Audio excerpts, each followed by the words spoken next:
사람에게만 있는 특징 중에 하나가 내가 누구냐라는 질문에 대한 답을 찾는 것입니다.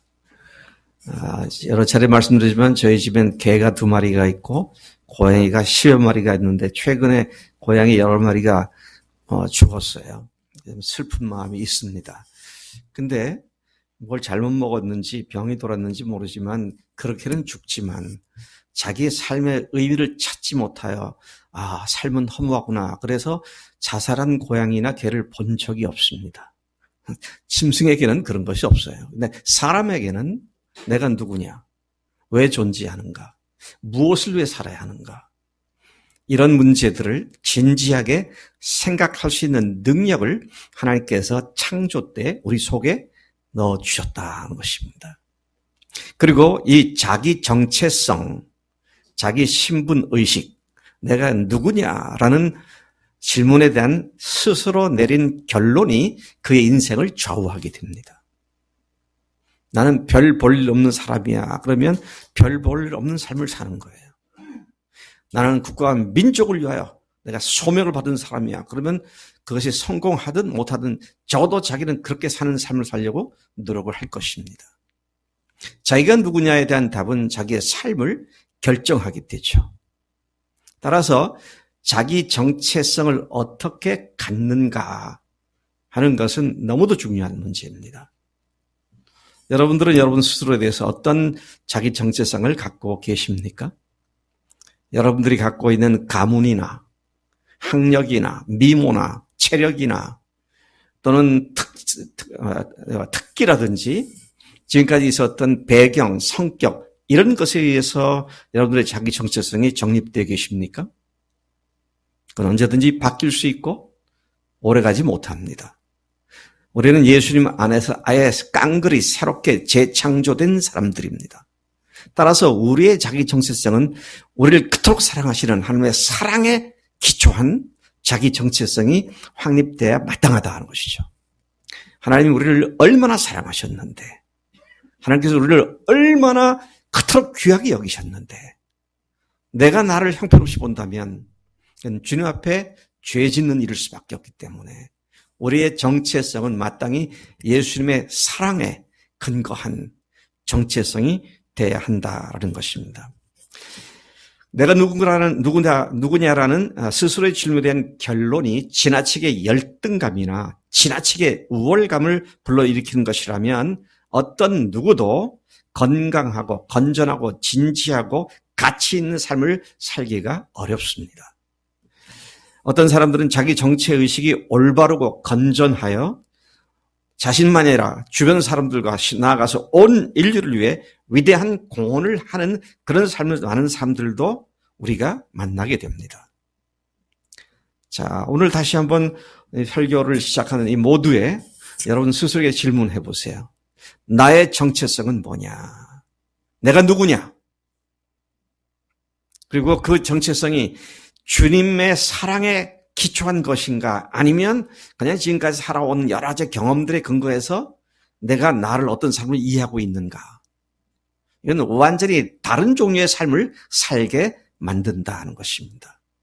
오죽했으면 하나님께서 바울을 통해서 우리를 새로운 피조물이라고, 이전 것은 지나갔으니 보라 새 것이 돋다고, 하나님은 그렇게 말씀하시는데 우리는 여전히 옛 자아 개념 갖고 살아간다면 하나님의 말씀이 도저히 내 속에서는 어울리지 않는 것이 되어버리는. 그래서 그것을 아무리 내가 그렇게 살기를 원해도 내 정체성이 확립되지 않고서는 삶이 자연스럽게 될 수가 없다라는 것을 보게 되는 것입니다. 이 자기 정체성이 무너지면 어떤 사람들은 자살을 하기도 하고요. 폐인이 되기도 하지만 자기 정체성이 날이 갈수록 확고해지면, 그것도 그것에 하나님께서 주시는 사랑에 근거한 정체성이 분명해지면 온 인류를 구원하는 일까지도 가능하게 되는 것이 자기 정체성이다. 그런 의미에서 내가 누구냐, 자기 신분의식, 자기 정체의식, 자기 정체성, 이것은 어떤 의미에서도 봐도 가벼운 일이 아니고 매우 중요한 일이고 무거운 일이고 심각한 문제다 하는 것입니다. 그리스도인, 그 그리스도의 사람들은 오직 예수님의 사랑을 힘입어 자기 정체성을 수립한 자들입니다. 그렇습니까? 예수님의 사랑에 힘입어 예수님의 사랑에 근거한 정체성을 갖고 있는가? 자, 이게 굉장히 중요한 문제죠.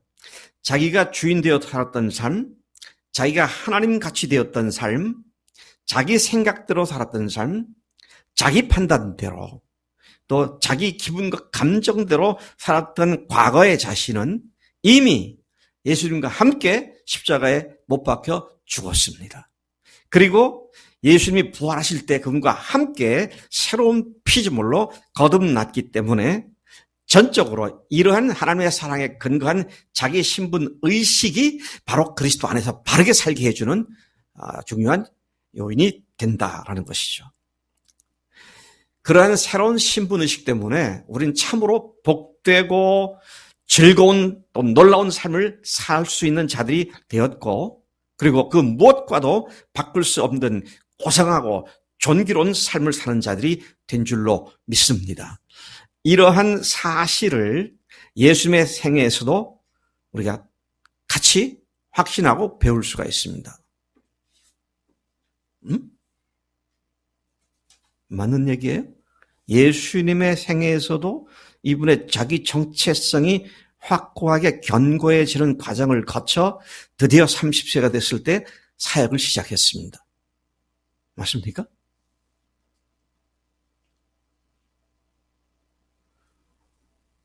아니, 무슨 불경스러운 얘기야.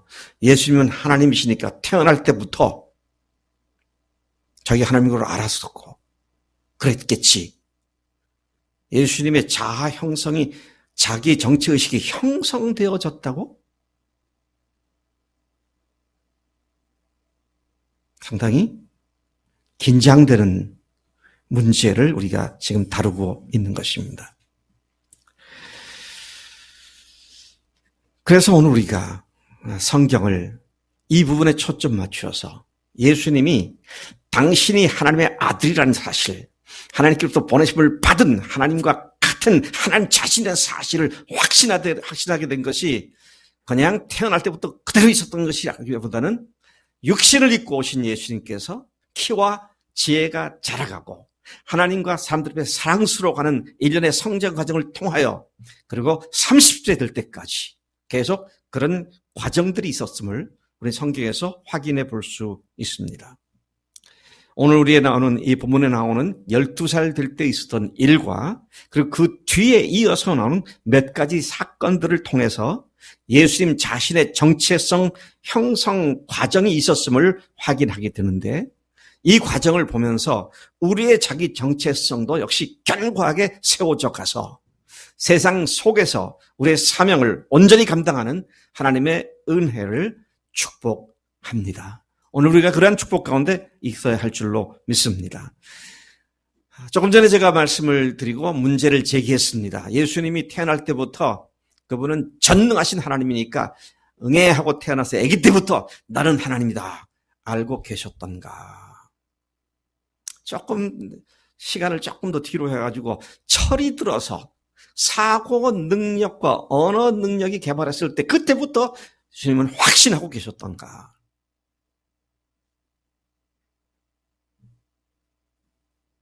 근데 우리가 이것에 대한 답을 얻으려면 분명한 한 가지 사실을 짚고 넘어가야 합니다. 그건 뭡니까?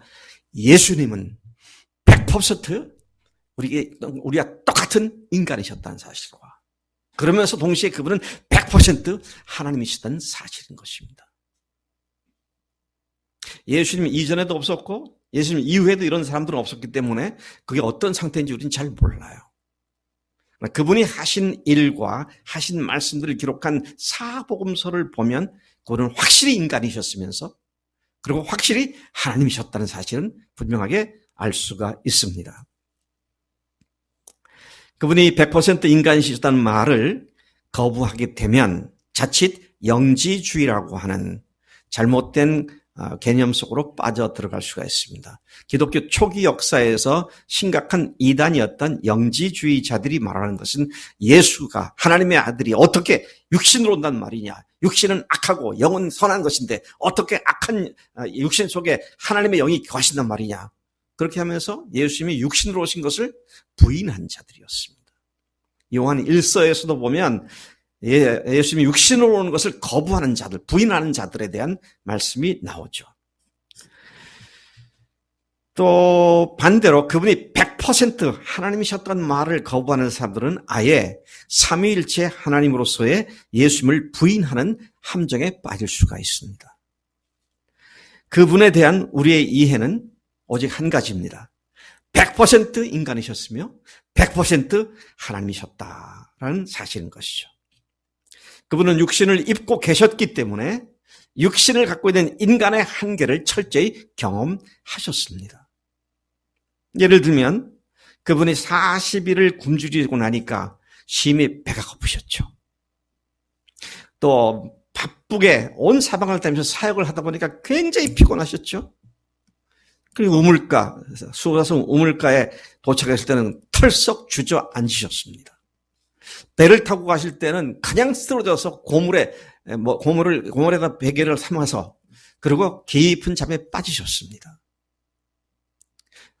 슬픈 일을 만날 때는 울기도 하시고요.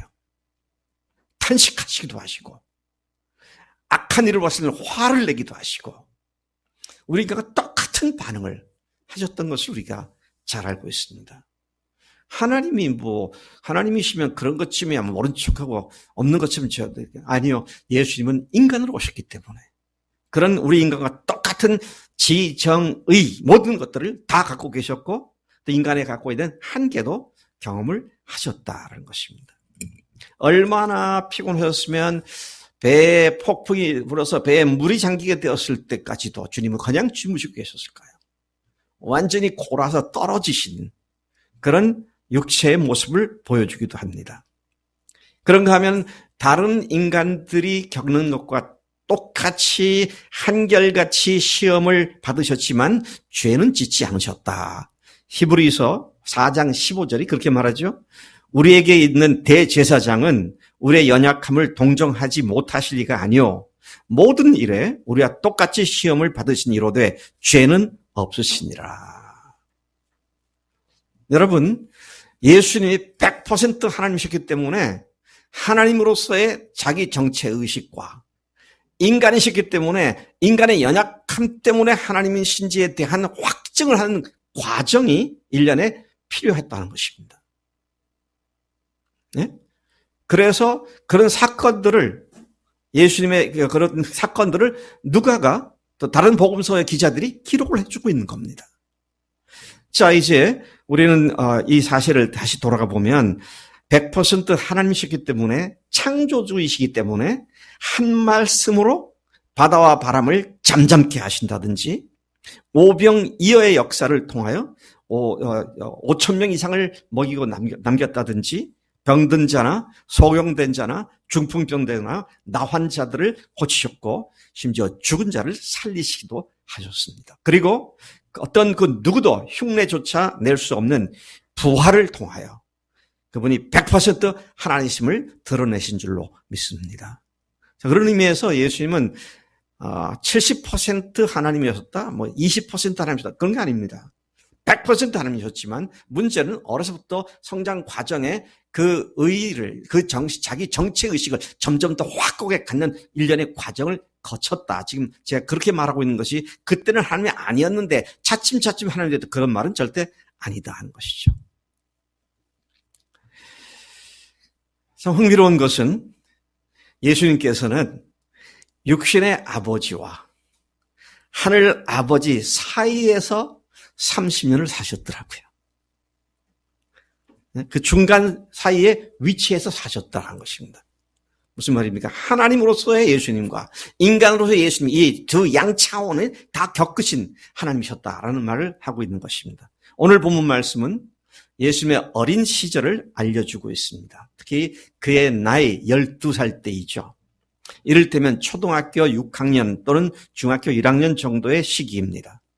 부모와 함께 유대인의 최대 명절, 3대 명절 중에 하나인 6월절에 순례절이 되어서 예루살렘 성전으로 가족이 함께 올라갔습니다. 거기서 여러 날 동안 거하면서 명절 절기 행사를 마친 후에 자연스럽게 가족들이 다시 고향 나사렛으로 돌아가고 있었습니다. 그런데 본문에 보니까 그 일행 중에 있는 줄로 알고 부모들이 예수님을 처음에 같이 있지 못한 것을 알지 못했다 그랬습니다. 일행 중에 있다라는 말을 가만히 묵상해 보면 아마도 나사렛 그 동네 일대에서 온 사람들이 같이 올라갔다가 같이 내려갈 수도 있겠구나. 그러니까 같은 또래 아이들이 또 자기들끼리 어울려서 무리 지어서 그걸 내려가고 있었겠구나. 근데 부모들이 생각하기를 우리 아들 예수가 무리 중에 있겠지라고 생각을 하고 하루를 걸어간 겁니다. 하루길을 건너갔죠. 꽤 많은 거리를 걸어갔습니다. 아마도 10시간을 걸어갔다 그러면은 40km, 100리길을 갔을 것이고요. 천안 거리 정도 될 것 같아요. 근데 저녁이 돼서 보니까 아들이 안 보이는 거잖아요. 놀라서 사람들한테 내 아들 못 봤느냐고 물어보니까 아무도 본 사람이 없죠. 그 다음날 이 마리아와 요셉이 예수님을 찾으려고 다시 거슬러 예루살렘까지 올라가게 되죠. 그리고 사흘째 되던 날 드디어 성전에서 선생들과 율법 교사들과 토의를 하고 있는 예수를 만나게 되죠. 얼마나 반가웠고 놀랍겠어요. 우리 아들이 지금 그 거창한 율법 선생들하고 저렇게 토의를 하다니 놀랍기도 하지만 그러나 반가운 마음이 컸겠죠. 그래가지고 아이야 어찌하여 우리에게 이렇게 하였느냐 보라 내 아버지와 내가 근심하여 너를 찾았노라. 그렇게 마리아가 얘기를 하죠. 약간 책망조의 어투로 말을 한 것 같습니다. 마리아에게는 예수께서는 그저 아들일 뿐입니다. 그저 아들일 뿐이에요. 여기에 이제 부모인 마리아의 예수님에 대한 이해와 예수님이 자기 자신에 대한 이해에 큰 갭이 있는 것을 보여주고 있습니다. 자, 그랬더니 마리아 그렇게 말을 했더니 예수께서 분명히 자기가 누구지를 밝힙니다. 49절에 보니까 이렇게 어찌하여 나를 찾으셨나이까? 내가 내 아버지 집에 있어야 될 줄을 알지 못하셨나이까? 와, 예수님께서 성전을 자기 아버지 집이라고 말하고 있습니다. 사실 이때까지 아니요, 예수님 부활하기 전까지 하나님을 아버지라고 부르는 사람들은 흔치가 않았습니다. 예수님께서 주님의 기도를 가르칠 때 하늘에 계신 우리 아버지여 그렇게 부르라고 말씀하셨지만 실질적으로 하나님 아버지를 성도 하나님을 아버지라고 부른 경우는 거의 없습니다. 근데 예수님께서 조금 생소하게 마리아와 요셉의 귀에 생소하게 들릴 표현으로서 내 아버지 집에 있어야 할 줄을 알지 못했습니까? 여기에 자기의 부모에게 하나님이 내 아버지라고 이 집이 내 아버지 집이라고 그렇게 말씀을 하고 있는 것을 보게 되죠. 이걸 보면 12살 되었을 때 예수님의 자아의식과 자기 정체성에는 분명히 내가 하나님의 아들이다 라는 사실을 이미 갖고 있었음을 보게 됩니다. 그러면 그 후에는 더 이상 그런 언급이 나오지 말아야 되는데 그 후에 또 그런 언급들이 나옵니다. 이런 걸 보면 더 분명하고 확고하게 되는 과정이 필요했었다라는 사실을 추측해 볼 수가 있습니다. 사실 예수님께서는 처음으로 이 사건에서 자기 정체성을 언어적 표현으로 말씀을 하셨습니다. 하나님을 자기 아버지로 자신은 그분의 아들로서의 정체성을 자기 부모들에게 드러내셨던 것이죠. 그러나 그 뜻을 알지 못한 육신의 부모에게 아들로서 예수께서는 육적인 부모를 함부로 대하지 않고 육신의 아버지와 하늘 아버지 사이에서 그런 양자에 대한 똑같은 충족을 시키는 그런 처신을 하면서 30살까지 이르렀었던 것을 보게 됩니다. 그래서 51절, 52절이 그걸 이렇게 말하죠. 예수께서 함께 내려가사 나사렛에 이르러 순종하여 받드시더라. 그 어머니는 이 모든 말을 마음에 두니라. 예수는 지혜와 키가 자라가며 하나님과 사람에게 더욱 사랑스러워 가시더라. 자, 그런 말씀으로 12살 때 있었던 이후의 얘기를 한마디로 딱 이렇게 정리해 놓은 것을 보게 됩니다. 다시 말씀드립니다.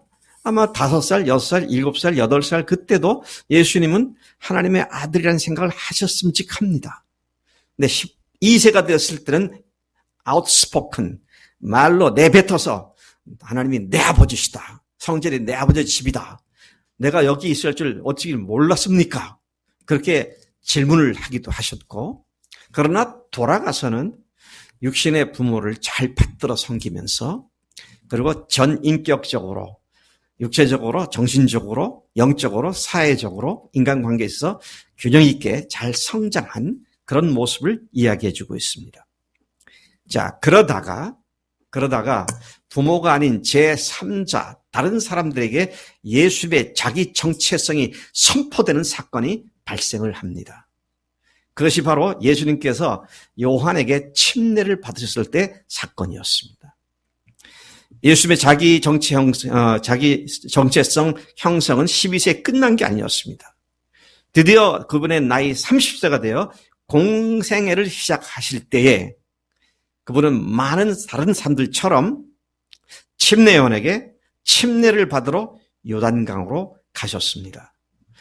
누가복음 3장, 오늘 우리가 2장을 읽었는데요. 3장을 가서 보면 21절부터 22절까지의 침례를 받으시고 기도하실 때 하늘이 열리고 성령이 비둘기 같은 형체로 예수님 위에 강림하셨고, 그리고 하늘로부터 소리가 나는데 너는 내 사랑하는 아들이라. 내가 너를 기뻐하노라. 하나님께서 친히 당신의 음성으로 예수님을 일컬어서 너는 내 아들이다. 내가 너를 기뻐한다. 그렇게 말씀을 하신 것이다 하는 것이죠. 성부 하나님께서 성자 예수님의 정체성을 다시 한번 확인시켜 주시는 그런 장면이죠. 자, 이 말씀은 누가복음에 보면 예수님이 들으셨어요. 너는 내 사랑하는 아들이라 그렇잖아요. 그러니까 예수님께서 들으신 거예요. 근데 마태복음에 보면, 마태복음 3장 17절에 보면 하늘로부터 소리가 있어 말씀하시되 이는 내 사랑하는 아들이요 내 기뻐하는 자라 하시니라. 그렇게 되어 있어요. 이는 this person, this man, 이 사람은 말이죠. 3인칭으로 썼습니다. 누가복음에서는 2인칭으로 썼으니까 예수님께 하신 말씀이고요. 이 이야기를 침례요한도 들었던 것 같아요. 그 옆에 있던 사람도 들은 것 같아요. 이는 내 사랑하는 아들이다. 내 기뻐하는 자다. 그렇게 말씀을 하고 있는 것을 봅니다.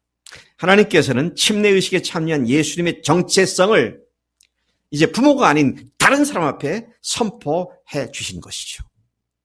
물론 너는 내 사랑하는 아들이라는 말씀은 예수님의 자기 정체성에 또다시 쐐기를 박는 의미를 가지기도 했었습니다. 공생애를 시작하면서 하나님은 본격적으로 하나님의 자기 정체성과 함께 본격적으로 예수님의 자기 정체성과 함께 다른 사람들에게도 공공연하게 그분의 정체성을 선포하기 시작했다는 말씀인 것이죠.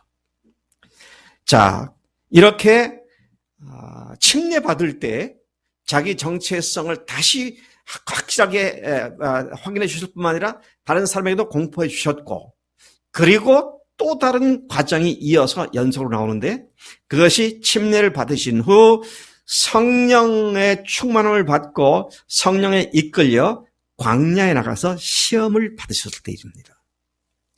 침례 받으신 일과 광야에 나가서 시험 받은 건 연속선상에 있는 사건이었습니다. 침례를 받으신 후에 성령으로 충만한 예수께서는 성령에 이끌려 광야에서 40일간 금식하셨고 심히 굶주리셨다. 성경 본문이 이날 동안 아무것도 드시지 않았다. 그렇게 말하고 있죠. 자, 이것을 노린 마귀가 예수님을 시험했습니다. 그런데 마귀가 예수님을 공격할 때 그분을 부르는 명칭, 호칭을 보니까 뭐라고 말합니까? 네가 만일 하나님의 아들이거든.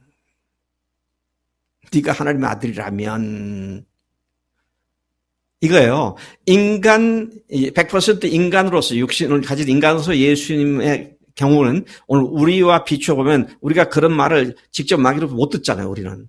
그러나 우리가 똑같은 예수님의 입장에서 보면 내가 정말 하나님의 아들이라면 이런 생각을 마귀가 집어넣은 거잖아요. 다시 한번 예수님께서 자기 정체성에 대한 정리를 다시 하는 그런 시간인데, 자, 이와 같은 생각을 하고 있는 예수님에게 돌로 떡을 만들어 봐. 그럼 너 배 안 고플 거 아니야. 야, 어떻게 마귀란 놈이 옛날이나 지금 똑같은지 모르겠어요. 예. 우리 이내자매가 예수님을 부활하신 주님을 예수님을 주님으로 모셨잖아. 응? 그리고 하나님의 딸이 됐잖아. 그날 이후 승승장구해? 성장하다가 또 넘어지고 또 이제 갈등이 오지. 내가 정말 하나님의 딸이면 이런 것쯤은 능히 이겨야 할 텐데 그렇지 못한 걸 보니까 내가 근본적으로 아직 뭐가 아닌가 보다. 그런 생각을 할 때가 있었다 없었다? 있었죠. 네, 있었죠. 많았죠. 네. 지금 똑같은 상황입니다. 마귀라는 놈이 지금 그렇게 자기 정체성을 갖고 지금 붙들고 늘어지는 거예요. 네가 만일 하나님의 아들이거든. 마태복음에는 두 번째 시험에도 네가 만일 하나님 그랬는데 여기 순서가 바뀌어 있어요. 누가복음에서는 네가 만일 나한테 한 번만 절하면 이게 선한 만국을 보여주는 그 장면이 두 번째로 나오고요. 성전 꼭대기에 데리고 올라가서 네가 만일 하나님의 아들이라면 뛰어내버려 봐. 두 번씩이나 정체성을 갖고 흔들으려고 마귀가 역시 공격할 걸 보고 있어요. 여러분, 우리에게는 이런 문제에 관해서 흔들릴 수 없는 확실한 증거를 하나님께서 주신 줄로 믿습니다. 그게 뭐예요? 부활의 증거입니다. 부활의 증거예요. 이 부활의 증거는 구약에 나오는 수많은 하나님의 사람들이 받았던 어떤 증거들하고도 비교될 수 없는 증거죠. 왜? 하나님이 죽으시고 하나님이 살아나신 어마어마한 부활의 사건을 통해서 우리가 확증을 하셨기 때문이죠. 그래서 하늘로부터 오는 표적을 구하는 바리새인들과 율법사들, 서기관들에게 예수님께서 하신 말씀에 악하고 음란한 세대가 표적을 구한다. 내가 너희들이 보여줄 표적은 요나의 표적밖에 없다. 요나의 표적이면 충분한 줄로 믿습니다. 근데 거기에다가 또 다른 뭘 있어야 이게 문제가 되는 거예요. 우리는 내가 행위로 구원받는 것이 아니라 전적으로 은혜로 선물로 공짜로 구원받았다고 믿었잖아요. 그러시죠? 그래 놓고는 마귀한테 공격을 볼 때 내 행위를 보니까 아닌 것 같아. 이거 얼마나 우스꽝스러운 얘기예요. 근데 참 재밌는 거는요. 예수님께서 네가 만일 하나님의 아들이거든 이라는 질문엔 대꾸도 안 하시더라고요. 그래서 여러분 내가 하나님의 자녀 맞나 아닌 거 대꾸할 필요 없어요. 왜? 부활의 확실한 증거가 있으니까. 네. 이건 완전히 그냥 역사 속에 객관적 증거를 딱 박아놓으셨으니까 뭐 그거 붙잡고 딱 하면 되는데 내가 잘못해서 주님 앞에서 영 자신 없는 거 빨리 회개하면 되는 거지. 그거는. 자, 이 예수님께 마귀가 다시 공격을 해오는데 자기 정체성을 흔들기 위해서 공격을 해왔다라는 사실을 우리가 여기서 보게 되는 것입니다. 마귀가요, 참 아주 치사하고 더러운 놈입니다. 왠 줄 아세요? 예수님이 하나님의 아들인 걸 뻔히 알고 있었잖아요. 그래서 예수님이 사역을 하실 때 귀신 들린 사람들이 예수님 만나면 뭐라고 소질렀어요? 오, 하나님의 아들 예수여, 우리를 떠나가소서. 당신이 거룩한 하나님의 아들이신 줄 아나이다.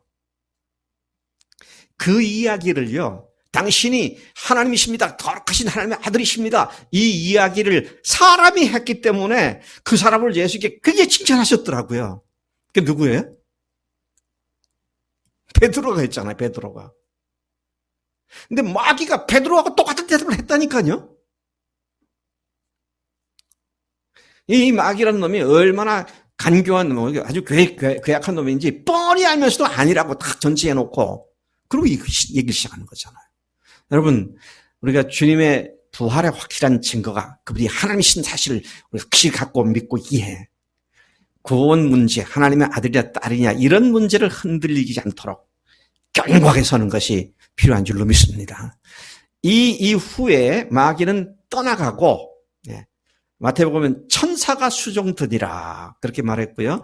얼마 동안 마귀가 떠나갔다. 누가복음에서는 그렇게 말을 합니다.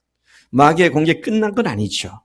십자가에 달려 돌아가시기 전날 밤까지도 집요하게 마귀는 공격을 하죠. 뭐라고 말합니까?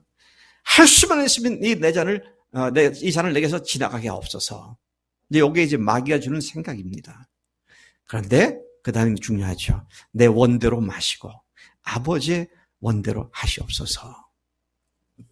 인간의 육체를 갖고 오신 예수님께서 태어나서부터 12살 될 때, 사실 12살이라는 나이의 의미는 유대인들에게는 굉장히 중요한 의미를 갖습니다.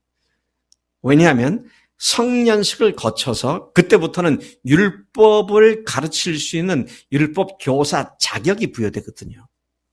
근데 예수님께서 12살 될 때에 자기 정체성에 대한 선포를 하셨다라는 것은 그분이 하나님이라는 사실에 대한 자기 정체성을 갖고 있었다는 얘기인데, 이것이 그 후에 침례받는 사건을 통해서, 광야 사건을 통해서 다시 확실하게 다져졌던 그런 이야기를 우리가 지금 보고 있는 것이죠. 오늘도 사탄은 여전히 예수님을 주님으로 모시고 살아가는 하나님의 자녀들에게 자기 정체 의식을 흔드는 전략을 구사하고 있습니다. 이 일에 분명한 입장을 가지고 사탄에게 대응조차 하지 않는 성령의 인침으로 우리가 이미 무장된 줄로 믿습니다. 여러분, 싸울 거리를 갖고 싸워야죠. 싸울 거리가 아닌 걸 갖고 싸우면 나한테 맨날 백해무익한 거잖아요. 그렇죠? 특히 여러분, 누가 가정에서 얘기를 하면 그 가정한 걸 가지고 논쟁해 보세요. 이득될 게 하나도 없어. 왜? 실제 일어나지 않은 건데요. 좀 우스운 얘기지만, 이 신학자들이 과거에 논쟁을 굉장히 많이 했습니다. 이상한 가정을 많이 만들어가지고요. 그래서 중세에 스콜라주의 시대 때 이후에 그 교부들이 아니죠. 그 스콜라 철학자들이 이야기한 걸 보면, 바늘 끝 위에 천사가 몇 명이 앉을 수 있느냐? 1000명도 앉을 수 있다. 한 명도 못 앉는다.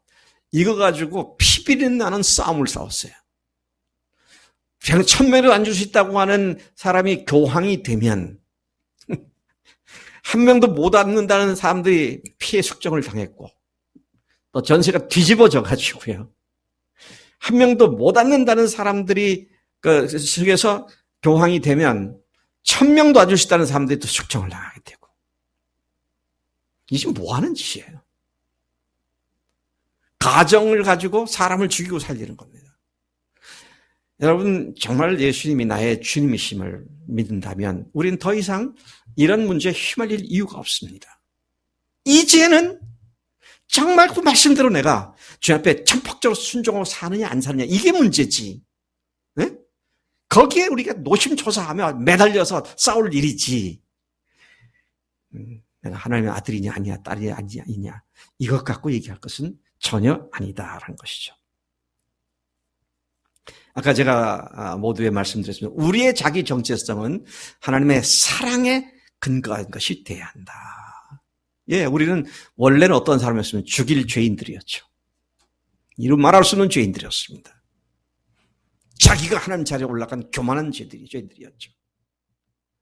그런데 그 인간을 하나님께서 너무도 사랑하셨기에 아들을 육신을 입고 세상에 보내셨고 그분이 우리를 위해서 십자가에 죽으셨고 그분이 십자가에 죽으심으로 모든 죄를 단번에 완전히 영원히 다 사해 주셨고 그리고 그것이 확실한 사실이라는 사실을 부활로 증명해 주셔서 십자가에 달리신 그분이 하나님이셨으며 그 보혈이 모든 죄를 끝나게 해주셨다고 하는 이 사실을 우리가 믿게 되었을 때 회개하고 내가 주인 된 죄 회개하고 예수님이 나의 주인이십니다. 나의 하나님이십니다. 고백을 한 자들로서 이제는 우리의 자기 정체의식은 하나님의 아들이요 하나님의 딸이라고 하는 어마어마한 신분을 갖게 된 것이다. 것이죠. 그래서 여러분 세상에서 안 믿는 사람들이 별것 아닌 거 가지고 폼 잡고 하는 거 그거 못 따라가고 열등감 느끼는 거 그거 참 우스꽝스러운 일이 아닐 수 없어요. 누구는 아파트 샀더니 1년 새에 5억이 올랐대. 그것 때문에 불할 필요 없어요. 오늘 아침에 우리 아들 박효셉 목사가 설교하는 걸 잠깐 들었더니 재밌는 얘기를 하더라고요. 두꺼 봐. 그다음 뭐죠? 헌집 줄게 새 집 다오. 뭐 그런 그 동료인가? 그거 있잖아요. 그때 기가 막히게 이걸 적용을 잘했더라고요. 네. 그게 사실 두꺼비가 뭘 주는지 아닌지는 모르지만 그 말 표현대로 보면 내가 헌집 줄 테니까 새 집 달라는 거잖아요. 우리가 세상에 속한 것을 주 앞에 포기하고 버리게 되면 하늘의 놀라운 하늘집이 우리 것으로 주어진다. 우리 아들 목사가 그렇게 설교를 하더라고요. 또 재미있는 예화다. 그렇다. 세상의 것들이 다 그런 것인데 거기에 집착하고 거기에 얽매여서 자기가 누군지도 모르고 그렇게 해서는 안 되겠구나. 그리스도인으로서의 자기 정체의식은 어떤 겁니까? 온 세상을 구원할 수 있는 그런 신분의 소유자들인 줄로 믿습니다. 그렇기 때문에 마귀는 기회만 있으면 우리 자기 정체성을 뒤흔들어 놓으려고 온갖 방법을 동원하여 유혹하며 시험하죠. 부활은 모든 사람에게 주신 하나님의 결정적 증거입니다. 언제나 그 부활의 증거를 믿음으로 선포하며 나아가는 것이 우리의 마땅한 삶인 줄로 믿습니다. 부활의 증거가 확실하니 그 부활하신 주님을 믿고 의지하면서 우리에게 주어진 사명을 온전히 감당할 수 있도록 담대히 앞으로만 달려 나아가십시다. 우리가 주저할 이유가 하나도 없습니다. 왜? 우리가 새로운 신분을 하늘 아버지의 아들로서 하늘나라 백성으로서 소명자로서 우리의 신분을 가졌기 때문이죠. 우리는 부족하지만 우리를 하나님의 자녀로 삼으셨고 사명자로 세우셨기에 이 자기 정체성에 흔들림이 없이 담대히 나아가야 할 줄로 믿습니다. 제가 한 센텐스씩 읽을 테니까 한번 아멘으로 화답을 했으면 좋겠어요. 우리는 하나님의 자녀들이다. 우리는 복음의 사명자들이다. 우리는 하늘 가족이다. 우리는 세상을 주님께로 인도할 능력을 받은 자들이다. 우리는 성령의 권능을 부여받은 자들이다. 이러한 승리를 보장받은 우리들이다.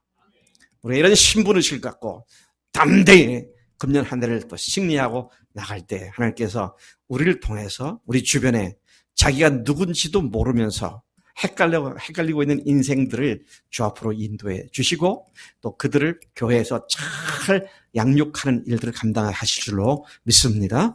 하나님 아버지 감사합니다. 오늘 이 아침에 주님께서 주님의 자기 정체 의식이 어떻게 견고해져 갔는지를 몇 가지 사건을 통해서 확인케 하시니 감사합니다. 하나님, 우리도 예수님의 죽으심과 부활로 하나님의 자녀가 된 정체성을 이미 갖고 있는데 하나님 살아가면서 흔들릴 때도 있고 아버지 앞에는 약해질 수 있는데 이제는 더욱더 견고해져서 하나님의 그 확실한 증거인 부활을 붙잡고 하나님의 자녀로서 하나님의 복음의 사명자로서 하늘 가족으로서의 정체성을 가지고 당당하게 승리하며 살 수 있도록 우리를 인도하실 줄로 믿습니다.